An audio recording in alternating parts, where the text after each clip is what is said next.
friends, welcome to the 4th episode of Little Green Gem. If you're new here, I'm so glad you found my videos, and if you're not new here, thank you so much for joining me again. Today, we have a big one. As you can see here, and I have got the second point of view set up for you, we are going to be propagating, potting up, and trellising.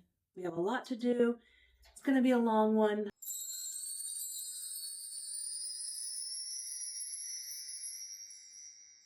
If you love plants, then you're in the right place. I don't know what that was. I'm going to insert a little clip of how I do my perlite cups. We've got those set up here. So what I do first when I go to propagate is I get my little pots. I like to do a cache pot propagation where this one has holes in it and this one doesn't. So then when you put the water in, it just kind of constantly has a little reservoir, has a little access to water, because I'm an inconsistent waterer, so it just helps me to have that reservoir in there so I can go a little bit further in between waterings. This is not a soldering iron. It is a wood burning tool. I don't really know what the difference is, but I do use this because it's what I had. You do want to use it in a well-ventilated area because you can see that it is smoking. That's because it's had plastic on it before. Make sure your pets are not around. You just don't want those toxic chemicals getting to them. You can wear a mask if you also wanted to, but I usually do this really quick, so I'm not really concerned about it for myself. So I get it. It's going to be very, very hot. And then just quickly make several holes, however many I feel like I need. And then I'll usually go and do some small ones so that it has a lot of holes in it. You can do this with any size plastic cup. Do it with all of them. This is just the size that we need today. I did have one more small one, yeah. The small one, it's a white cup. I have had them in clear before, but I can't find them right now, and it's okay. Usually I wait to pot them up when they have significant new growth anyway. So if it's got significant new growth, it's got roots. So I don't 100% have to see the roots to know. Always make sure you're turning it off afterwards. This one only has on and off switch, and I painted it just to make sure that it was really easy to see, because I'll just use it really quick and sometimes forget to turn it off. So always turn it off. It's very, very, I was saying it's very, very hot before I cut myself off. We have a little planty ASMR going on while I tell you what I do next. I go ahead and I fill these cups up with perlite almost all the way to the top. I just use regular Miracle-Gro perlite because it works fine. You want to leave a little bit of room, but not too much, because when you wash it, then the dust is going to come out and it'll give you extra room. So I put a bowl in the sink so that I'm not getting the perlite dust down the pipes. And you can see that the water kind of pools up. So I just squeeze it and tap it until it comes all the way out. You're really getting all that dust and the little tiny perlite particles out of there, and I just keep doing it until the water runs through clear.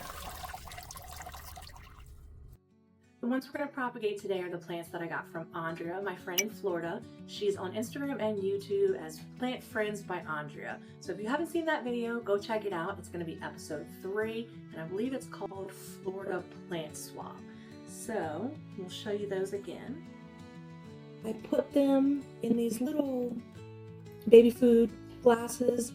Normally when I actually pot up in these, I will go ahead and remove the stickers and I clean them up and everything. But since they were just in desperate need of being put in some sort of a situation, I went ahead and I just popped them in here with some of my prop water, which I use prop drops.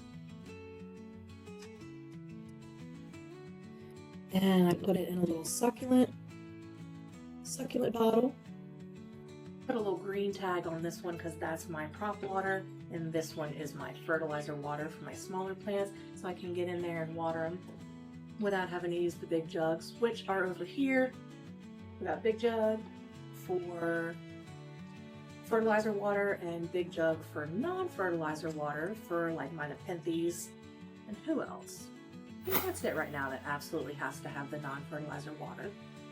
And then for when I have to do all the plants, or I have to do outside, or have to water the whole cabinet, I do have a backpack, which I'll insert that for you, that I got on Amazon. And I love that thing. It's electric water. So we got all these here. And I just chose cup sizes that are in proportion to the stems of these. So we'll go ahead over the Chingungensis first. Little Chingungensis. Super cute. He's little, so I'm going to put him in this little tiny cup.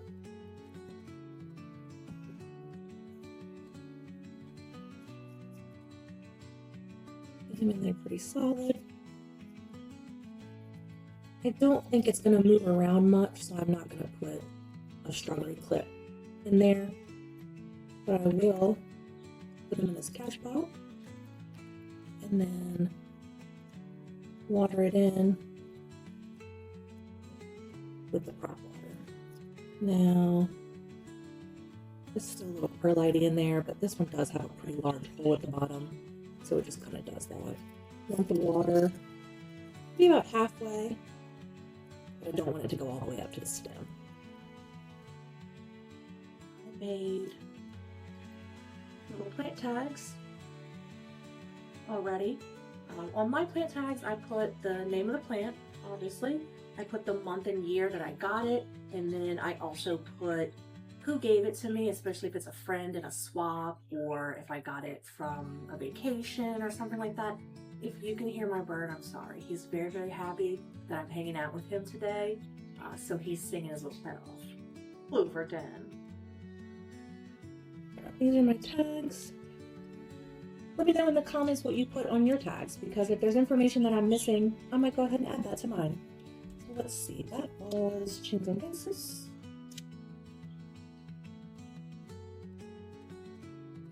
Tag in there. And then I'll find in my home, either in the cabinet, or I have been keeping most of my things that are rooting in the tent over here. I do have some Sansevieria that are re-rooting, but they don't really need to highlight in high humidity, so I just have them actually on this shelf. They're hanging out. They probably could go outside, but I like to keep a little bit closer eye on the temperature. Once things go on my porch, I tend to not get to them as fast. And since they're re-rooting, I want to go ahead and keep an eye on them. Maybe the next one is a little bit smaller of a cup. Yeah, that's for the Polynura.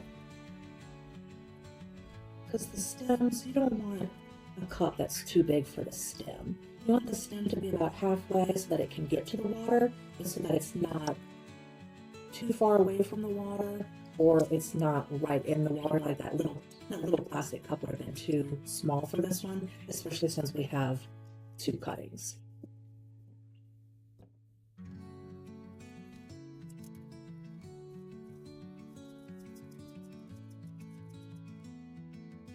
I'm just going to jimmy it in there. I don't think this one is going to need the clips either. Well, maybe that one, because it keeps trying to fall.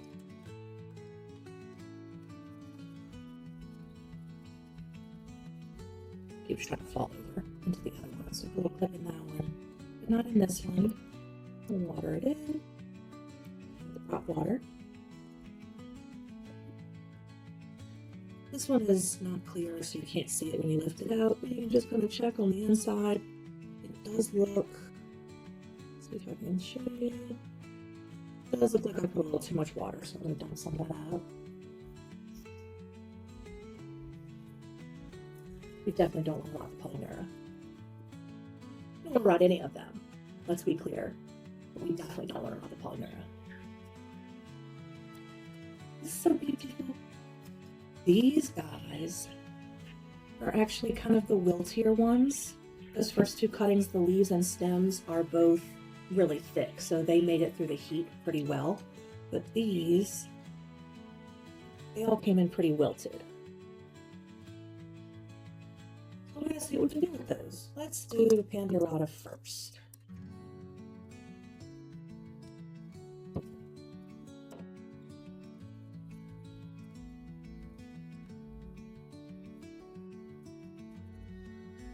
Some of these stems are pretty long for this cup, but I did want to put it in the really big cup. I think these might be 5 ounce, and my bigger cups are probably 12 or 16. It is too big for that, so let's keep the water a little bit lower for this one. Pat it in. You can tap the sides. Either way. Put it in the cash cup, water it in.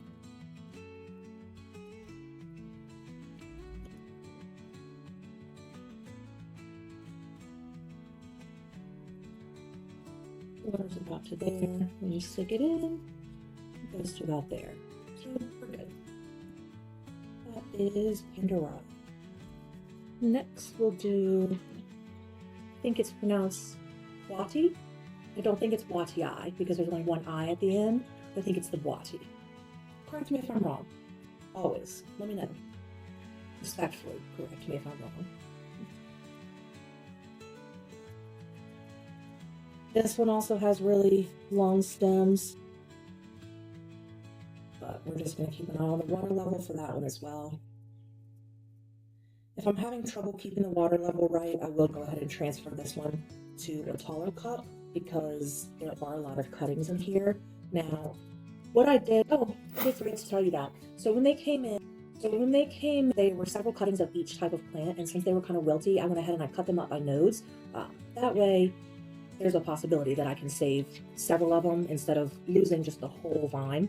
And then this one specifically had a runner, so I cut that up too. I figured it doesn't hurt to try. If it doesn't live, it doesn't live, but the ones with the leaves should bounce back. I've propagated wet sticks before. My success rate is way less than propagating them with the leaves, but I have done it, so it's a possibility. Water this guy in.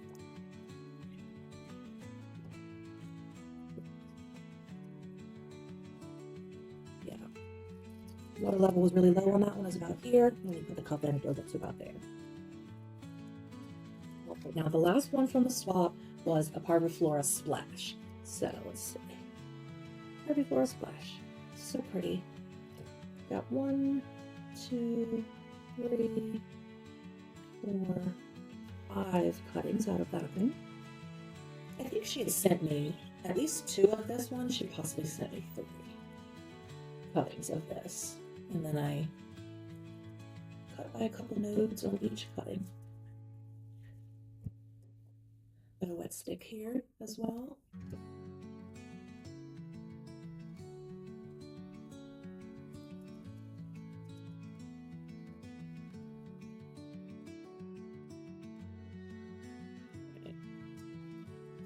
Water. And this is the easy part of the propagation once you've got all the prep work set up.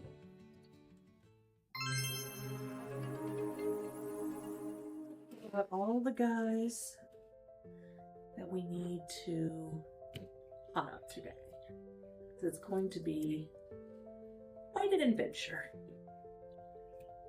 I actually have a couple more that probably could be potted up, but you know, this is just a little bit, I don't want to overexert myself. That gives us a little bit more space. So in here I mostly have my Obovata.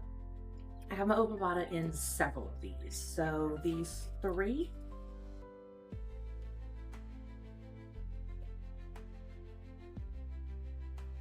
Now I haven't quite decided what I'm going to do with enough of them. So the big one specifically is definitely going to be my mother plant. These were rerooting. I went through a period of time where it was just hard for me to get around to watering everybody. So a lot of things dry rotted, and I'm in the process of, you know, rerooting all of that and getting them set up. I know I want to keep some out for the swap in the fall. I had a really good time at the plant swap in June, and I will be doing that video eventually. With that said, I have an Australis in here as well. So I might do... Okay. I did forget my perlite bowl, so let me get that. Perlite bowl. So we'll just get into it. I'm gonna loosen it up. You can see there's roots in there.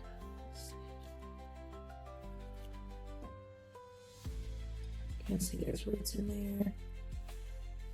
So we don't want to break those. We'll go ahead and loosen it up as best we can. I don't know if I'm going to pot up the Australis today or not. I guess it depends on the root. I don't resave or I don't reuse perlite because it's really cheap. I just use the Raw perlite. So it's really cheap. No point in trying to clean it and all that because it does get a lot of algae since I use clear cups and grow lights, you know. So it's got the highlight and the water. Let's see.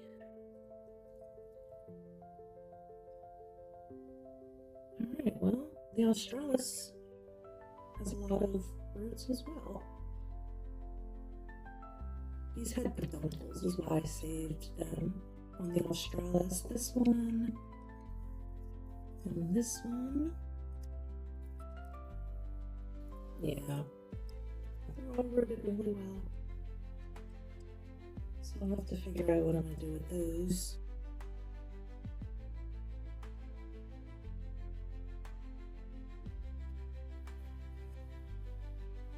This big guy. This big guy has a lot of roots. That was amazing. Just a perlite. Alright, I'm going to go rinse these off. So the perlite will start to fall off, and then I just very gently just kind of rub it.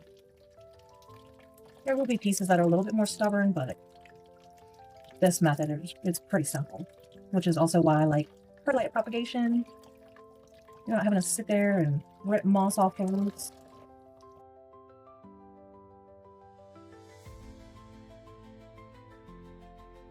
Tons of roots.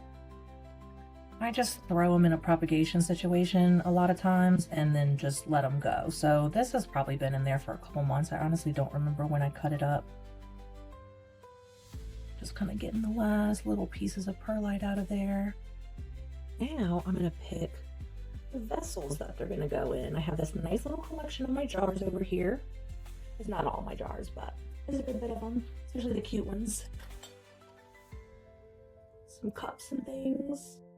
I also like candle holders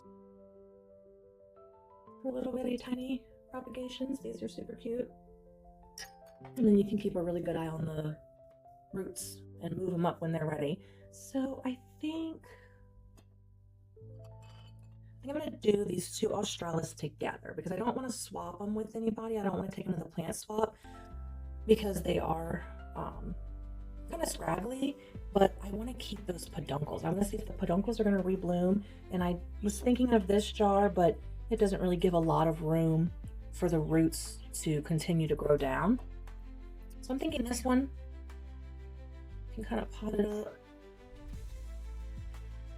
where the roots start, and then it still has some room to grow. So one down. I think I am going to pot these two obavadas for the next swap. So we're going to do them individually. I think this would be a good one for this obavada. It's a little smaller.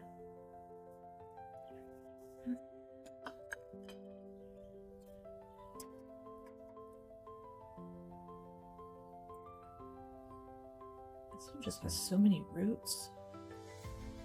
I'm going to give it enough room to grow. This one I had potted something in it and then immediately decided to put it in a different container. So it's got a little remnants of pond, but nothing dirty. Nothing I feel the need to clean. Yeah, I think that would be a good size. All right, I have my DIY pot on here.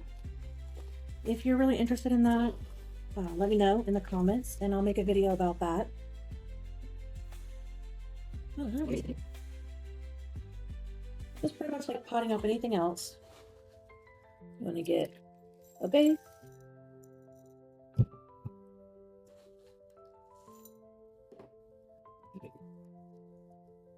Figure out the appropriate level for the roots where they're not floating, but they're not smashed. And you do want the new substrate to go all the way up to the roots where they were under the perlite. And I'm making a big old mess.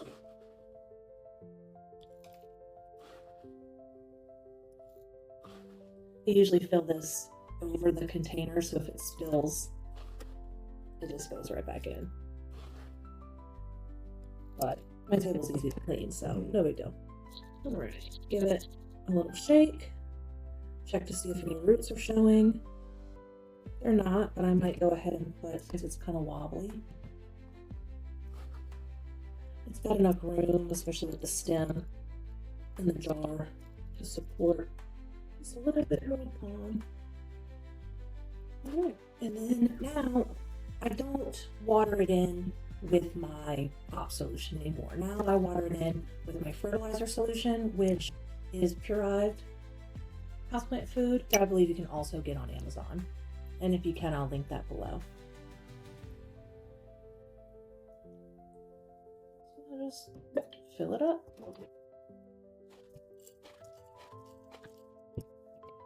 Two cuttings can be a little bit trickier, but you can see where the roots start on both of them. So I just kind of pinch them like that.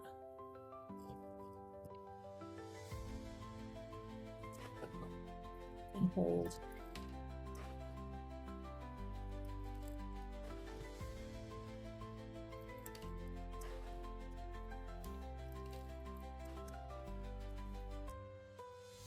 Usually once you get one side full of the pond, the cuttings will be sturdy enough. Well, usually, that's why I say usually. Usually let them go when they stand up, but at least they're in there a little bit better than they were if there was no pond.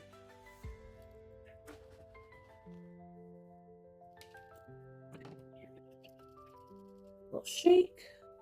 This one still has some roots showing here and at the top. So do another scoop and a shake. It's okay for the roots to be where you can see them, and you just don't want them popping out at the top. But I mean, if you want, you can kind of pull and shake. They're more covered, but it doesn't bother me as long as they're not sticking out at the top. So if they're sticking out at the top, then they're just going to dry up. I don't want that. Works so hard for roots. You don't want them to dry up. You don't have to go all the way up to the top. Generally, especially if it's already got water roots, I will go mostly to the top. Sometimes I forget to pull back and it is a little over full. I'll just hold the pond and dump a little bit out. I like pond because it's forgiving. Do a little too much water, a little too little water. It's not as big of a deal as it is with soil when you have to get things right. I think we have enough pond for this today.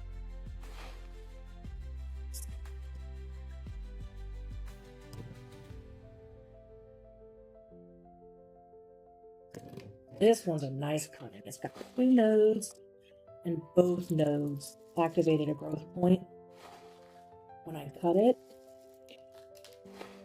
This one will fetch a really nice plant at the swamp.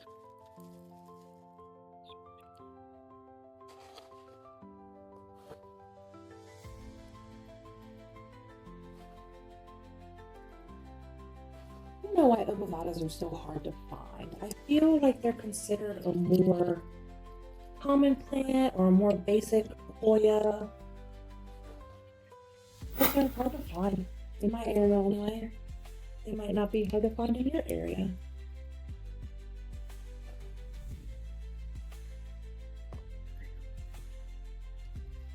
Cover and shake. It still has some roots hanging out at the top, so I'm gonna go one more time.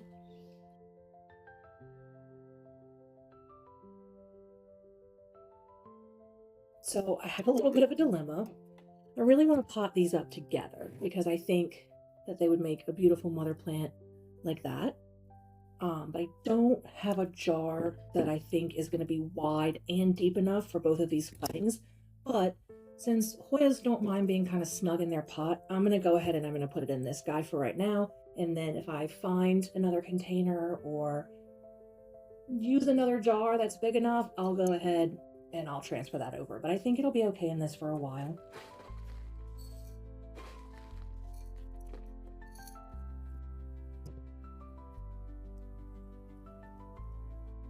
Yeah. I will have to clip those roots though, because I'm not going to be able to get it down into the perlite. I mean, I'm not going to be able to get it down to the pond the way it was in the perlite. It just grew too well. So, nippers. And just give them a cut. It's okay. I've got a ton of roots, so it'll be okay.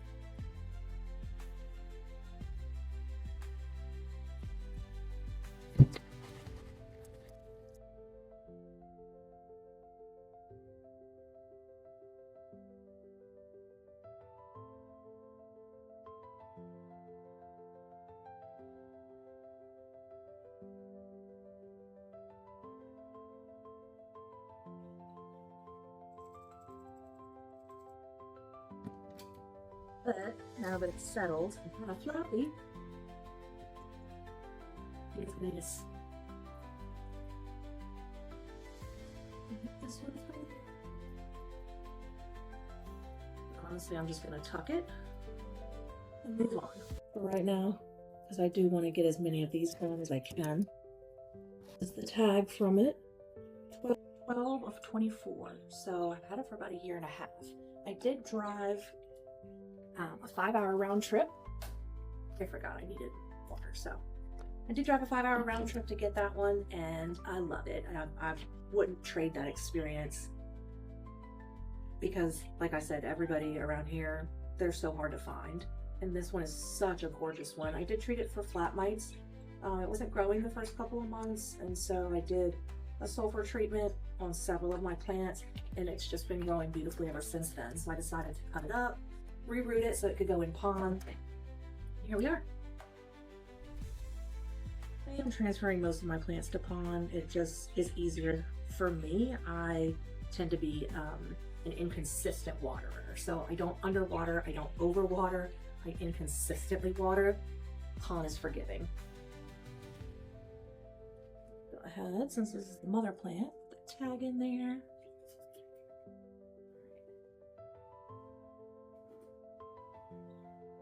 Putting everybody down here for right now. I will figure out where they're going to go in the cabinet and everything after the video.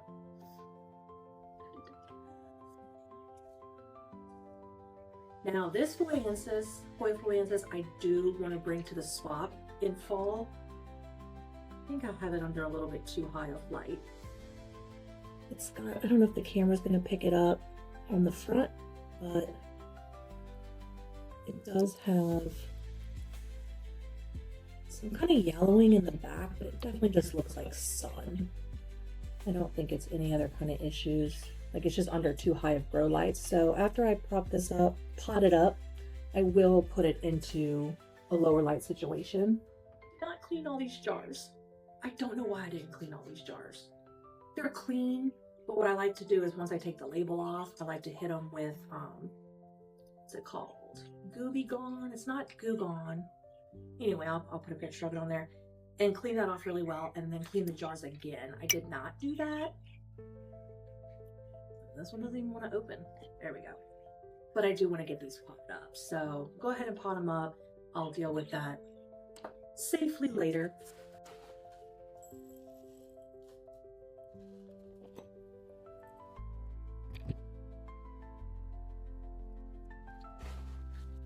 I'll also make tags for all of these, especially if I'm bringing any for the swap. That way people know what they're getting.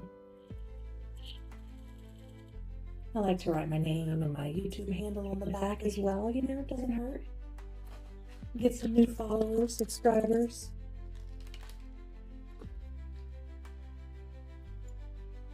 I like to use these simple skewers. Let's see if There's a new one. They are just like barbecue skewers. Got them at the dollar store or something, and they worked really, really well as simple trellises.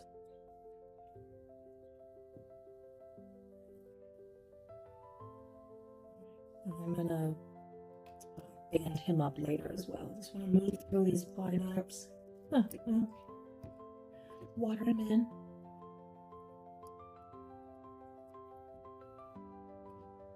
A little bit too much water in there. I'm gonna pour out.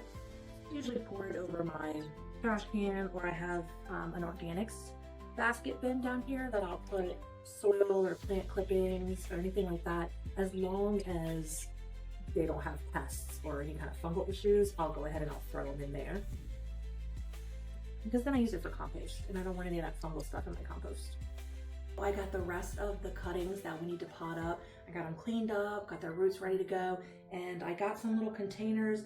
Hopefully we'll have enough. I didn't realize how many plants I needed to pot up, but some of them I am, separating them to bring to the plant swap in in the fall. So there's kind of more than I realized, but anyway, let's do this Quinquenervia next. This one I'm going to go ahead and put in one container. Do that as one plant for the swap. Or for trades, really. I do trades with some friends on the side as well.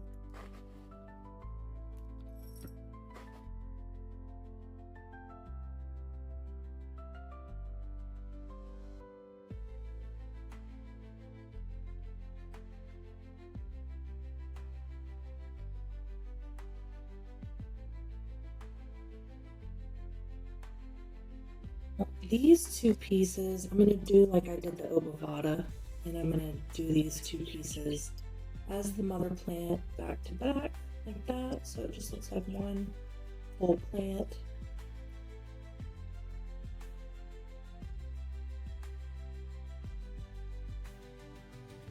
They've got these insane roots, but then it's got all these little nubbins on there, and I thought that they were other roots trying to pop out, and maybe they are, but it's kind of like fuzzy all up and down the stem, but it's not mold, it's not pests that I'm aware of. I tried to give a little scrape and it seems like it was taking the stem with it, but it's really weird, especially on this side where it's in lines. Yeah, that is a little bit different than what's going on the fungi. This one,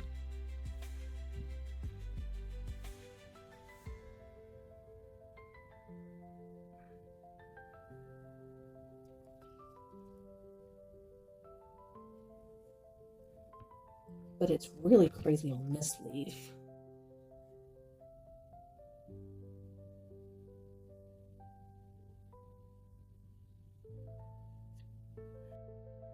So luckily I'm going to pot these all separately, and I did wash my hands really well. I'm actually going to go wash them really well again after I pot up those two that have the weirdness on them. The fungi was in the perlite with the Sergoensis, so I'm going to keep a good eye on that one as well, just to make sure that nothing else is happening to it and it doesn't look like a fungal issue. If anybody has any idea what that is, please let me know, especially if it's not fungal. I guess even if it is, I would want to know that so that I can take care of that, without losing all my plants. So I'm actually gonna go wash my hands because I touched that fungi, and that one is very weird to me. Okay, so we'll finish this Quinquenervia, and this one does have a growth point, so I want to be mindful of that while potting. This one's growth point is here in the middle. And it has a leaf coming out, so I'm not super concerned about that. Yep. There's roots in there. Roots gone wild, y'all. These have probably been in the perlite propagating for as long as the obovata is or was. I'll go on these little sprees where I'll just be like, I'm gonna chop everybody up, especially since I'm transitioning into pond. So as I have the space, the energy, I'll just go ahead and take a couple plants, chop and prop, see what happens, transfer over. So I'm just taking my time on it. I'm not trying to do it all at once. That would just be too much. And it's very expensive to transfer them onto pond, even though I do DIY, which is a lot less expensive than buying it somewhere else. You know, it still costs a good bit of money to have those components shipped to the house. Right. And since this is the mother plant, I bought one 2023 September, no 2024 in September when I was in Tennessee, and unfortunately I lost that one. I was pretty new to plants at that point. I had been doing it for about a year. Now I'm a little over 3 years in, and I just feel like you learn so much every 6 months, a year. So looking back, it's like I really shouldn't have lost those plants, but I didn't know any better. So here we are, giving it another try. And I like to put how many of them I've had, because some of them I've had 3 or 4 or 5 of them, and it's like, I just love that plant, so I'm gonna keep trying. And that's okay. One day I might stop trying, but for now, with those particular plants, I might stop with those particular ones, but. All right, we'll do, this is my Sargoensis. I got it at Plant Mania. That was October of last year. No, is this one? Yeah, this is the Sargoensis. I don't know where I put the tag for that, but it's somewhere. Anyway, this is the Sargoensis, and it was not growing at all when I first got it, and it looked like it had pest damage. I think those might be the original leaves, especially with the scarring on the front, but that could be just damage from being transported.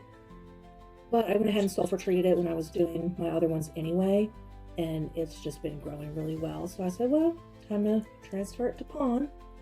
I do want to keep this together because this is going to be my mother plant. It's the only cuttings that I have with this one.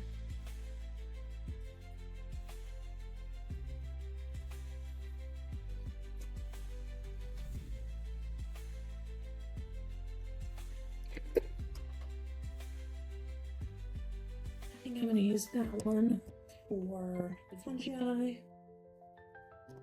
Use this tall one for the Sargoensis. And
if you can hear my bird, please put a little bird emoji down in the comments. He is just cutting up.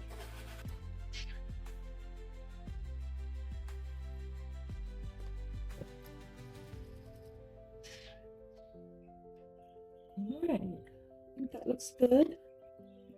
I was mindful of the new growths.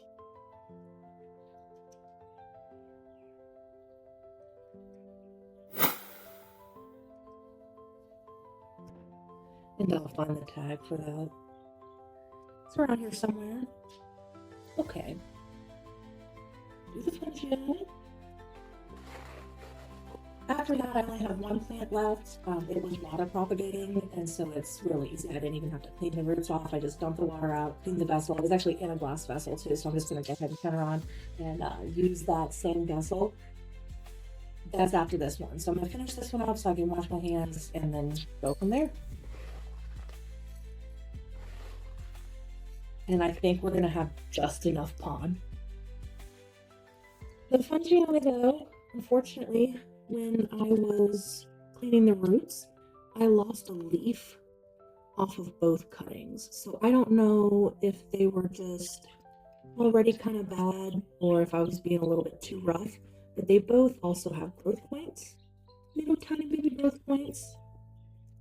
That one's easier to see. This one does have a little growth point on there though. So I'm actually just gonna snip those little pieces so they don't look super ugly. They're gonna brown off anyway. I don't want to get too close because there might actually be a tiny growth point there, so I'm just going to leave that so.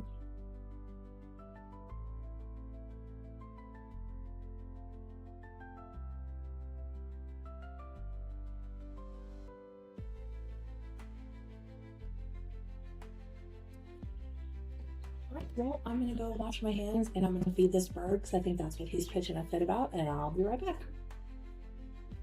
Alright, we're back. He's fed. Yep, that's what he wanted.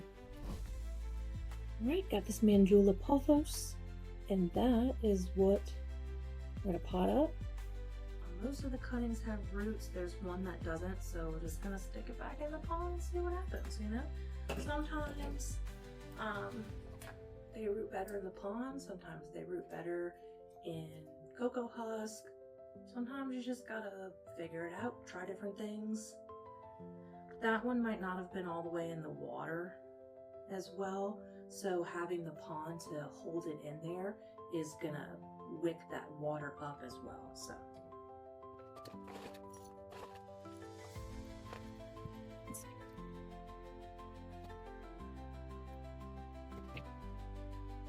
in here, seeing how it fit. And how it looks. Look. It's a little bit, I don't know, the same way. Alright. I have two different things that I've been using this little nursery pot to fill, you know, most of the way, and then I'll use this tiny scoop. I think I got this. I think this came with one of those little like succulent sets.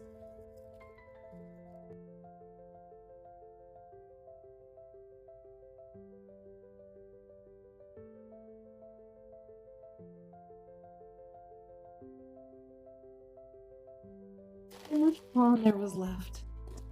I could probably do another plant or two depending on the size of it, but definitely was just enough. Alright, now that that is cleaned up, we can do the fun stuff.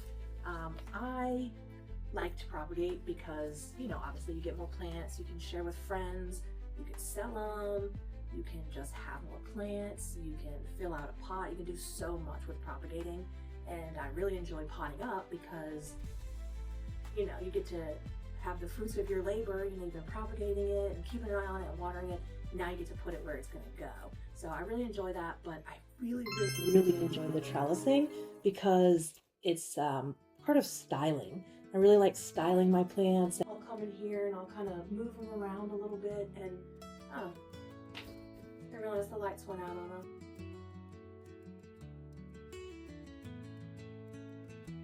And I'll move them around, just, you know, because sometimes you have ones in the back and you forget that they're there. So I like to move them to the front or move them to a different shelf, and it just makes it feel fresh. So anyway, this guy is very long. This is my heartleaf philodendron, my green form, and I've got it in this cute little kind of natural basket. It isn't a nursery pot inside of there, and it probably needs to be repotted soon, but it doesn't give me any trouble. Had it, let's see how long I've had it. Since September of 24. So we are going on 2 years with this one. And a friend of mine gave me this super cute trellis, and I couldn't figure out what to put on it, and I tried it with a couple of different Hoyas, and they were just a little bit too heavy, but I think this one for sure is going to be really nice. Now, it's going to take me a few minutes, so I'll probably speed this up for you.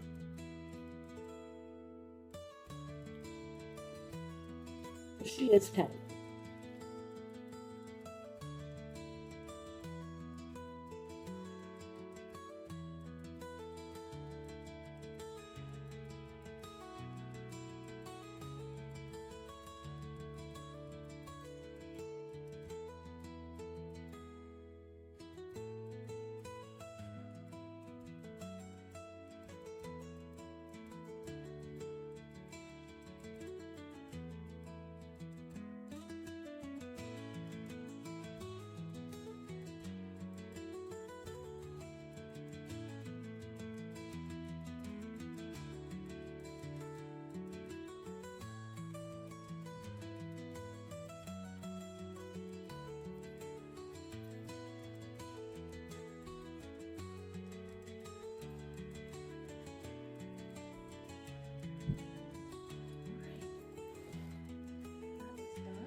Sure, I'll need to do a repot. It's a little dry as well. I'm going to do a repot and a trim at some point, so I'm sure we will see this friend again. But for now, I feel so much better. I've been having this trellis and this plant for a while now and really not knowing what to do with either of them. You know, obviously separately. They weren't like sitting right next to each other, but separately I was like, what am I going to do with that trellis? What am I going to do with that plant? And I did have it trailing for a long time, but I think it's just going to be a better situation now to have it trellised.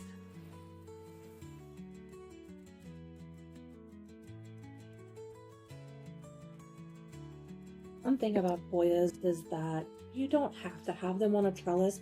You can give them a stake instead, such as this one, and like the one that we did earlier. You just put a stake on it, but when they start to get really long, like this, and you can see that the last leaf is just this little baby leaf here. And then there's no other leaves, so it needs something to attach to in order to keep making those leaves. And I love this one. This is my Erythrina. I did talk about it in my favorites video. So if you haven't seen that video, go watch it. It's my top 10 favorite Hoyas. So we're just going to start by taking out this stake. It's got a little plant Velcro on it. And then I had attached it at the top with a small piece of twist tie. When I get twist ties on cables and stuff, I just keep them because then I use them for my plants. I cut them and use them so I don't have to use all that plant tape.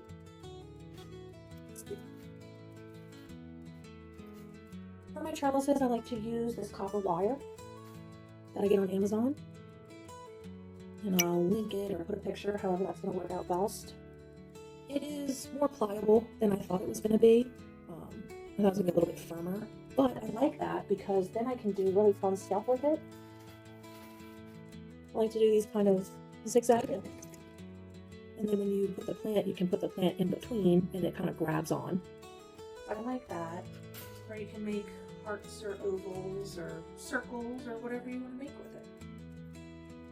So I'll just get this one bent back a little bit into, you know, more of a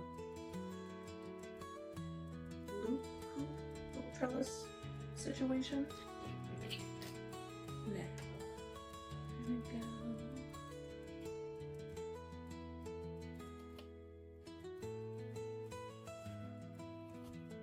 Stick it in there a little bit. Now, Hoyas, they like to be trellised counterclockwise. So, and a lot of them, when you go to trellis them, you'll feel it. It'll have tension the other way. You can tell that the plant is trying to curve to the left as opposed to curve to the right, and you'll feel it. It won't want to go on the trellis that way. But you want to go left. This one, the tendril is a little bit firm. You want to be really careful with it. I don't want to make it bend any further than it wants to and any further than it has to, especially because this new growth here, it's a lot of new growth. I don't even know if you can see it. It's like a light yellowish kind of color. It's very flimsy. So I do want to be mindful of that. And then when it gets to the bottom, I'll just kind of loop it back around, because you always want the tendril to be pointed up. You don't want the tendril to be pointed down. So whatever you have to do to kind of loop that situation so that the tendril's pointed back up, you gotta do what you gotta do.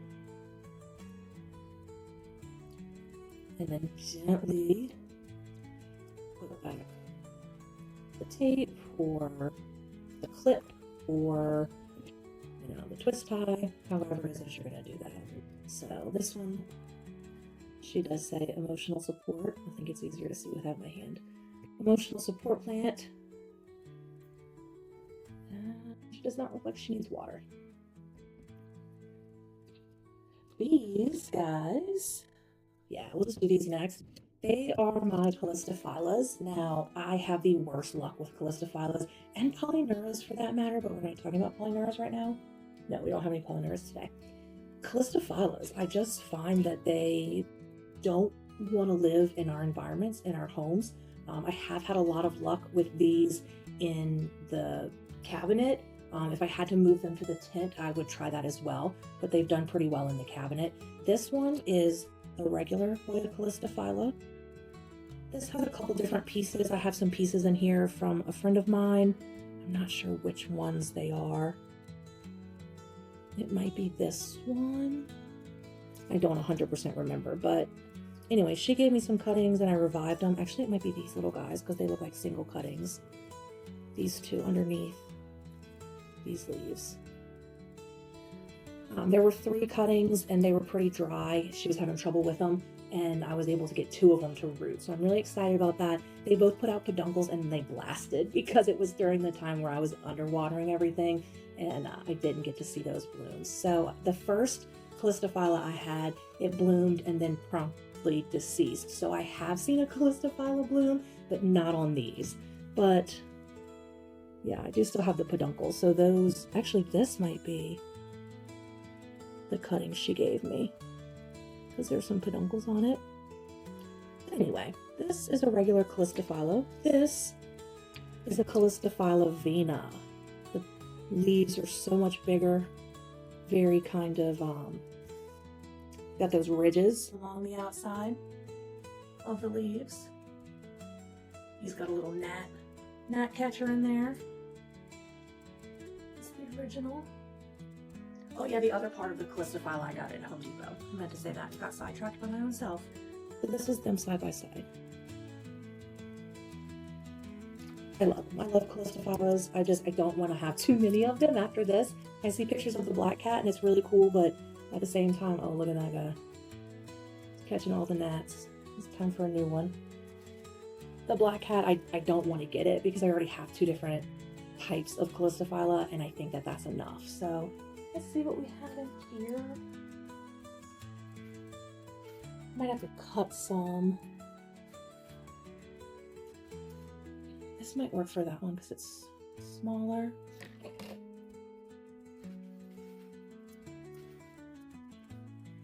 I have these wire cutters. I did some wire jewelry making for a while, so I have those in my kit. Yeah, just to cut some. Let's be optimistic about this one and give him a pretty sizable trellis. Oh, look.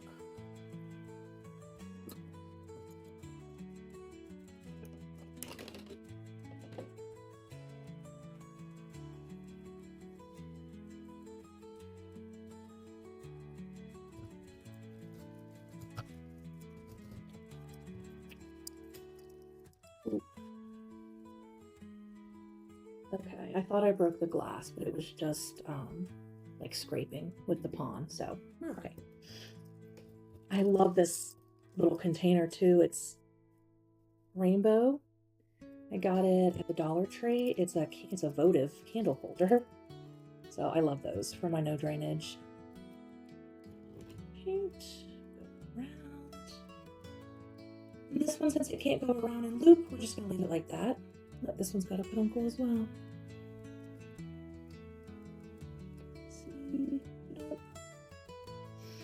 We're going to go under. Go around. That peduncle out. I don't want to interrupt that peduncle, so I am just going to tie this here. Because that'll give it that feeling of being secure, and it'll start putting leaves out. It doesn't want to be moving around. It wants to be attached to something. It wants to feel secure. So we'll go in and up and just be secure. Actually, is this bigger than that one? Yeah. Not by much, but it is. So I'm going to go ahead and use the bigger one.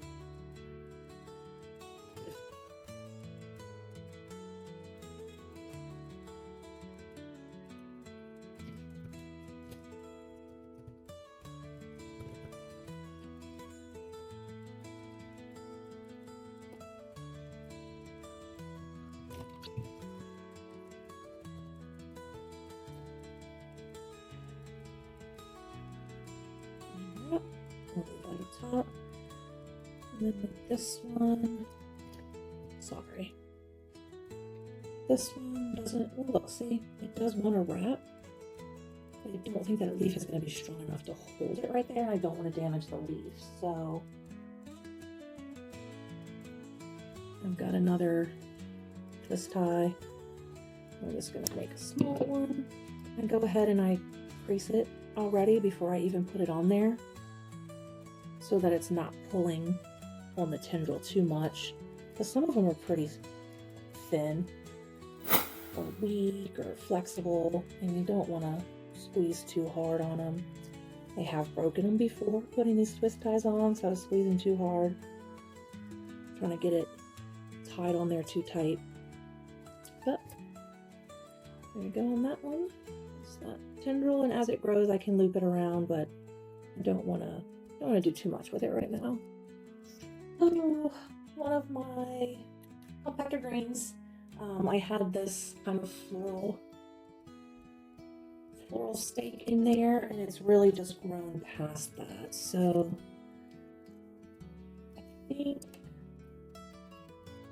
I'm just gonna put one of these wooden skewers for now, because this is more of a trailing plant anyway. Since that piece is doing too much and it doesn't want to lay down yet, we'll go ahead and put it on there. Piece of twist tie.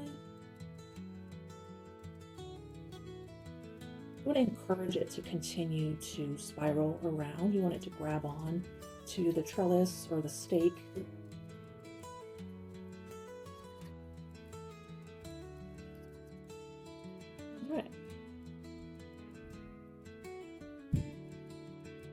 This is two different plants.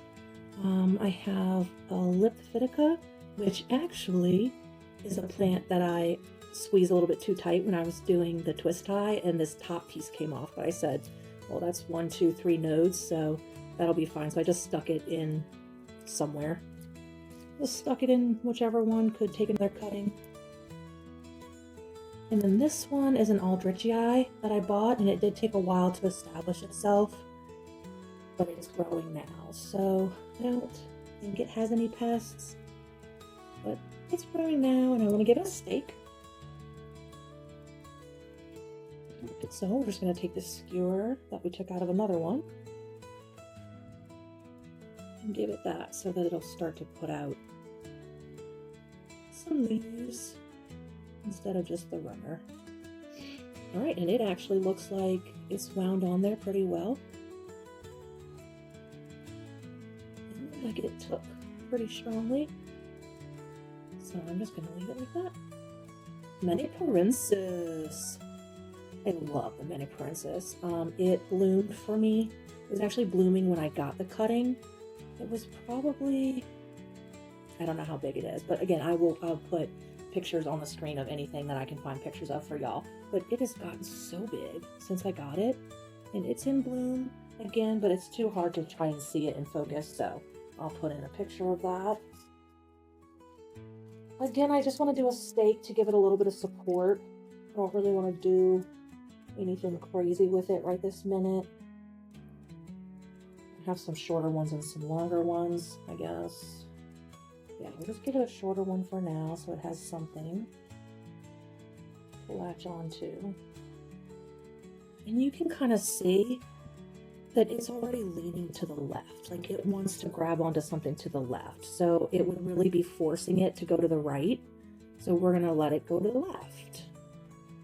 Bring it around, and it looks like it wants to stay without a tie. So easy peasy. This Regita, I think that it would grow a lot better if it had a little something to hold on to. That's the only leaf it's given me, and it's just really not doing much.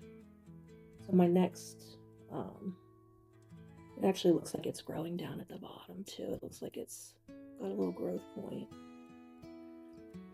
If it doesn't start growing, I will chop it and or treat it for mites, but the original leaf is so pretty. Got some splashes. This one we're also just going to stake. Some of these I just want to give them a little support so they feel like they want to put out more runners and leaves.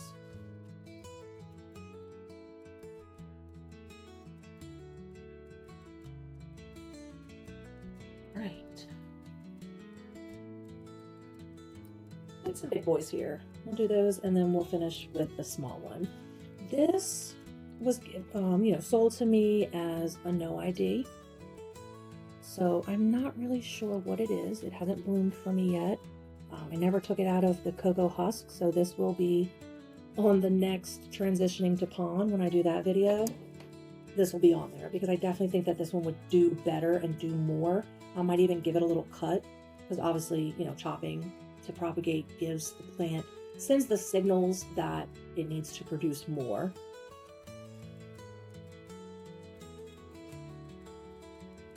My guess on this, I've done a little bit of research and I tried to see which plant leaves look similar, and my best guess was possibly the Genevieve, but we will see. We'll see what the flowers look like and what the mature leaves look like when they come in.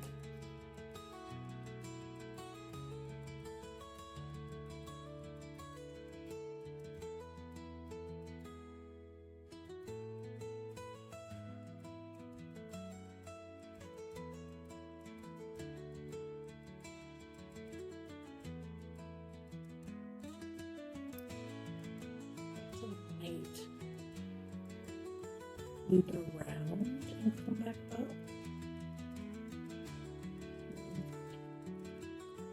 I go around the back with it and come back up for now so that the tendril is pointing up. So it's not the prettiest, obviously, but when it starts to fill out these with more leaves, I can re-trellis it. I can put it back the way that I wanted to do it originally. But for right now, I don't want to discourage the tendril from growing leaves. If it were facing down, it would discourage it. I've found that tendrils die off like that. Don't really know the science of it. If you do, please let me know down in the comments. I love to learn new things. This is my Hoya RHM 24116 AL8. And I love it. This one was also in my favorite Hoyas video. I love it so much. Maybe it will do...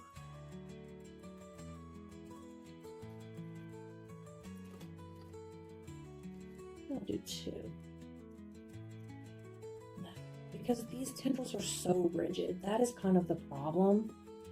But it needs to be able to fit back in the cabinet because I have these orchid stakes that are really long that could support that. But then I couldn't put it back in the cabinet. That is the issue, and I think that's why it hasn't been trellised. Well, we'll trellis the small one because there are 2 cuttings in here.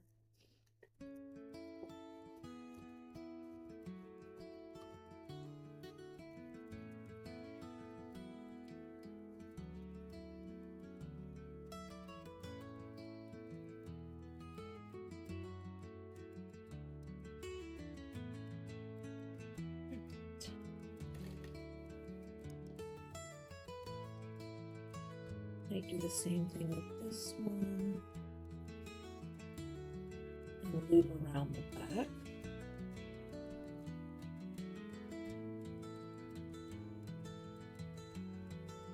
Tuck in the leaf.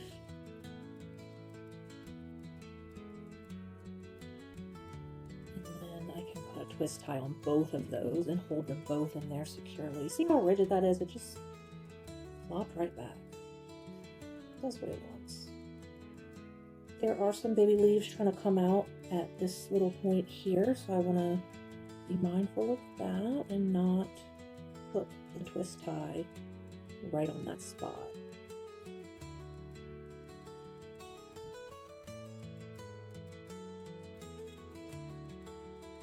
This is the original that it came with. My friend is the one who sold it to me, and she made these cute little sticks with her wood burning tool actually. But you know, wood tends to rot, so I like to transfer the tags eventually, but I love those little wooden sticks. They're so cute, the little popsicle sticks. They're such a cute idea. I honestly don't even know if I want to do this one anymore. I was thinking about putting stakes in it, or I have smaller pieces that I use as stakes instead of as trellises. But I don't know if it even really needs it. This is my Hoya Perenniana Super Silver. It's actually my second one. I had one, still have it actually. And it reverted. It was actually the first plant that I put into pond because I said, well, it doesn't want to live in this house, so if it doesn't want to live in pond, then okay, fine. But, well, if my trouble plants can do well in pond, what can it do for my good plants? So those were my trial, and it was a win. So I went ahead and started transferring everything to pond, looking into how to do DIY, and here we are, a table full. And this is not even the tip of the iceberg. So I don't know. This is what I was talking about with the copper wire. It's really fun. You can do different things with it, and you can kind of just loop it in there, kind of like it's holding it, like a little toothbrush holder or something, just to give it some support without really being too dramatic. So I guess I'll just do that, and then I'll just leave this piece. Just leave it alone. Doesn't need any water. All right, friends, well, that was it. Thank you so much for sticking with me. If you made it this far, please put a green heart emoji in the comments. I'd like to see, who made it this far. Please leave me comments about if you have any suggestions for any of these, or which one was your favorite, anything like that. If you have ideas on content that you'd like to see in the future. I have a ton of ideas, but I always want to hear from y'all to see what you want to see, and I will make those videos for you. So thank you so much for watching, and have a great day.